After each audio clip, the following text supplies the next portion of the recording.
Right, so the Treasury dollar standard that sort of underpinned U.S. Imperial sort of hegemony in the last 75 years has sort of reached the diminishing point of marginal returns. Right, it's now probably creating more harm than benefit for our national power as well as for our everyday individual scope of possibility, increasing wealth inequality, kind of the political pathologies that result, and just the instability of democracies in the West. I think can be traced ultimately to the problems with our money system. Right, so if we could adapt our money system, I think it's not like all is lost for the dollar, right? I think it's about shifting the structure of the system so you can preserve the network effects, but mitigate some of the pathologies. And so grafting Bitcoin and a stablecoin kind of emergent technology to the legacy system could be a way for kind of the West to kind of get a renewed lease on life, right? Matthew Pines, executive director of the Bitcoin Policy Institute, says the next major political battle in Washington could revolve around the idea of a strategic Bitcoin reserve. Once the Clarity Bill clears Congress and provides regulatory structure for digital assets, attention will likely shift to how the U.S. government itself handles Bitcoin. It's a far more complicated issue than regulation, because changing how a nation manages its reserves is something governments almost never do, unless they're under major financial or geopolitical stress. The last time the U.S. made such a shift was in the early 1970s, when it abandoned the gold standard. Pines says several pressures could push this conversation forward. One is public demand for transparency.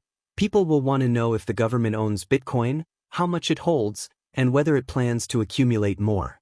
Another is the search for a budget-neutral way to build those reserves. Lawmakers like the idea of acquiring Bitcoin without increasing federal spending, but finding a legal, cost-free mechanism has proven harder than expected. According to Pines, the most practical path might lie in the Exchange Stabilization Fund, a special Treasury account established under the Gold Reserve Act.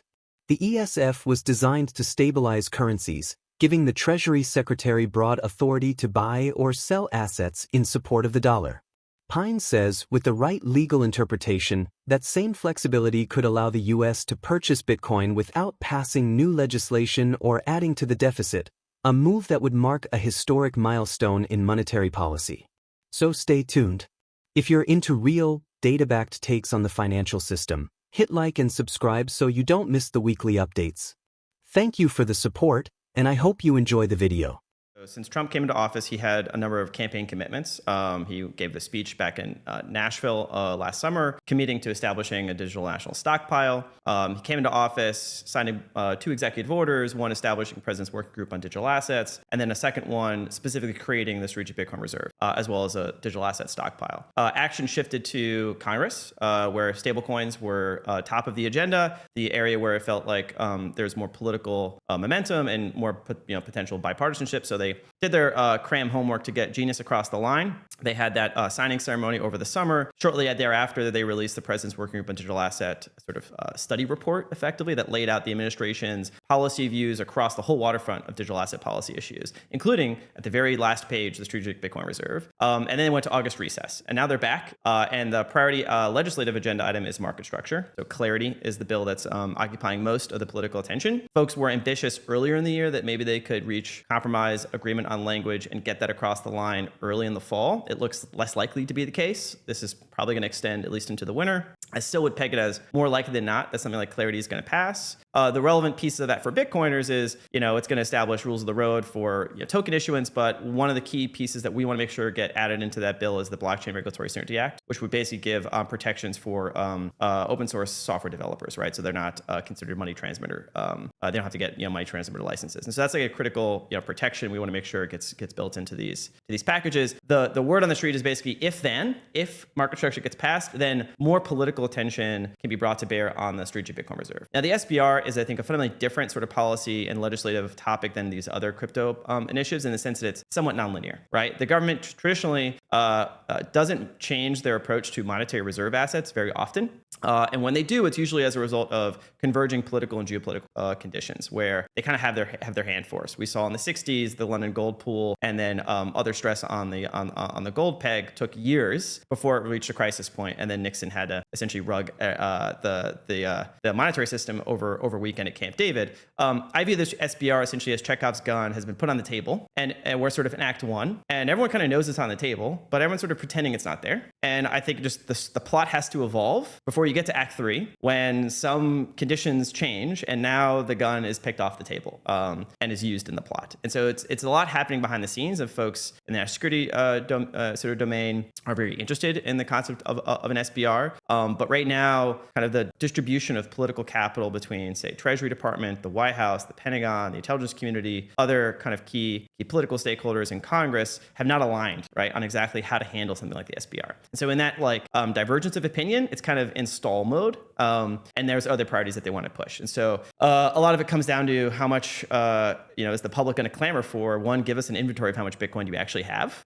You said you were going to do that. I understand it took a while for them to do that inventory. There might be other reasons why that they don't want to say. And then are you going to commit to adding, right? And what are these budget neutral means of potential acquisition that have been identified? What progress has been made? My understanding is that it's actually quite more technically difficult than they thought to do the budget neutral acquisition. The main kind of mechanism that we had identified at Bitcoin Policy Institute that we viewed was had sound grounding in law and was very feasible and reasonable was using the Exchange Stabilization Fund, which is a sort of a slush fund for the Treasury Secretary established by the Gold Reserve Act. And you can interpret the existing statutory language, I think, pretty fairly. You just have to structure the transaction in the right way to acquire Bitcoin. Matthew Pine says policymakers at the Treasury have come to a surprising conclusion. Stablecoins aren't a threat to the dollar, they're an extension of it. Every time someone uses USDC or USDT instead of their local currency, they're effectively choosing to hold digital dollars. That decision strengthens the dollar's global network.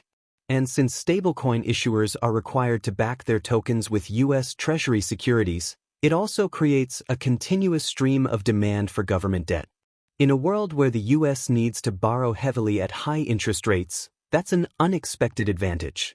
Pine says the old Treasury dollar standard that's defined the post-World War II era is breaking down.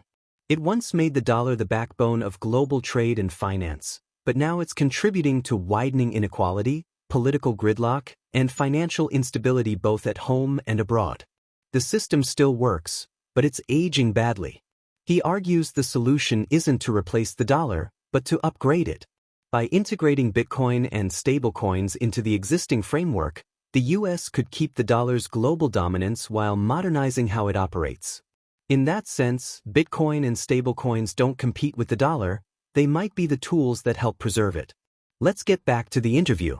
I think most U.S. government policy is kind of reactive to available conditions. And usually, things evolve independently, and then the government realizes, oh, this is something that they can take advantage of, and then they accelerate it in that direction. And so I think that's what happened with stablecoins was it kind of was this organic free market phenomenon that sort of grew like kudzu around the world, kind of crypto Eurodollars. There was a demand for kind of dollar-like tokens to intermediate Bitcoin trade and then the emerging digital asset economy, as well as help with cross-border payments. And once that infrastructure was established, once that market was sufficiently broad and deep, now it became relevant for national strategic policy. When it's $1 billion, it's really not that important. But now it's 100 billion, 200, 300 billion. Well, now it starts to take on potentially strategic dimensions. I think Treasury Secretary and other national officials have realized that there's kind of a mutual alignment between expansion of stablecoins, expansion of the dollar network. More and more individuals around the world will choose to hold their kind of cash balances in dollars relative to local currencies. And then if you can regulatorily require those issuers to reserve those crypto tokens with Treasury securities, well, now we have a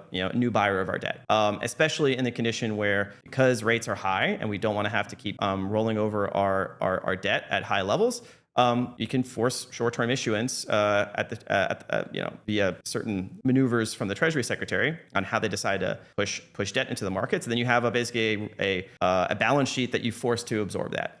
There's kind of this alignment between growth of stablecoins, growth of dollar network, growth of demand for our short-term debt. And that's not like a panacea. It's not like one weird trick to solve our fiscal problems, but it basically allows them to kick the can, right? If they can essentially expand the size of stablecoins, $1 trillion, $2 trillion, maybe $3 trillion over the next next 3 to 5 years, which is what sort of the Treasury Borrowing Advisory Committee estimated.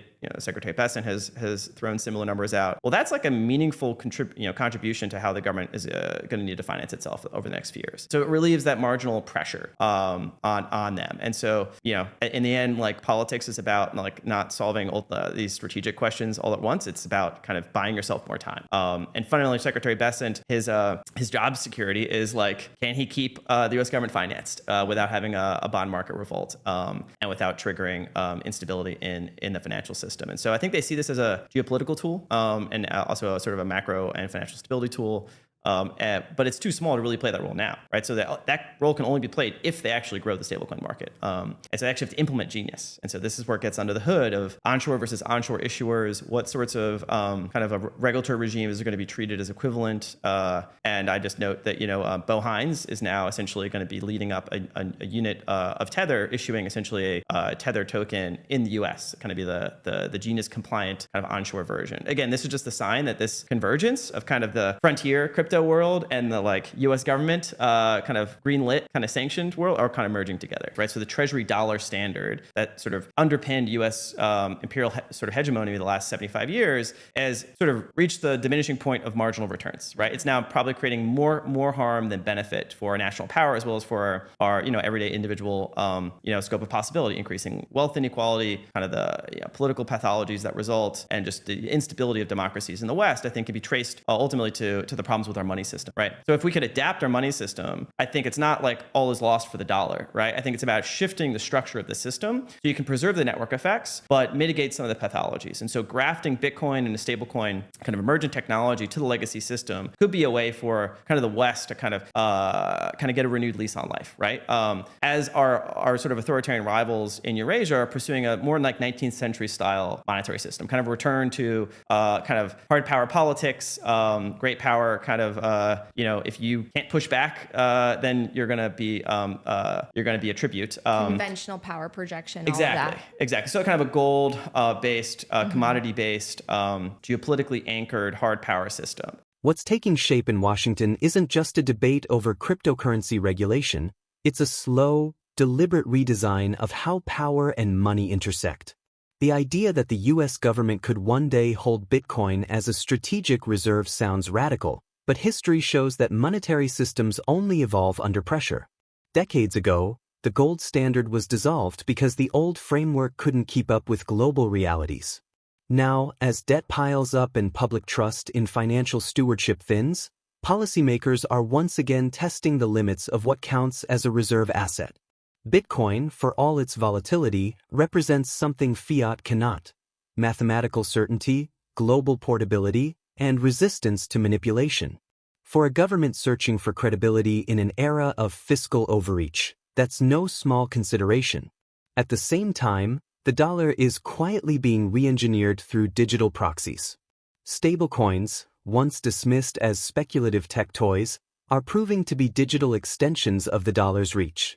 Every tokenized dollar circulating abroad reinforces U.S. monetary influence, while also sustaining the demand for treasury debt.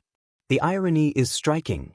What began as a challenge to the system may end up becoming the mechanism that keeps it alive. If Bitcoin offers independence, stablecoins offer adaptability, and together, they could anchor a new hybrid structure where sovereignty and decentralization coexist. The challenge for policymakers is whether they can modernize without destabilizing, innovate without losing control, and integrate new money without triggering the same cycle of excess the old system produced. If you found value in this breakdown, please hit the like button, subscribe, and share it with other investors who are paying attention. We're here to keep bringing you sharp analysis and voices that actually understand what's unfolding. Thanks for watching.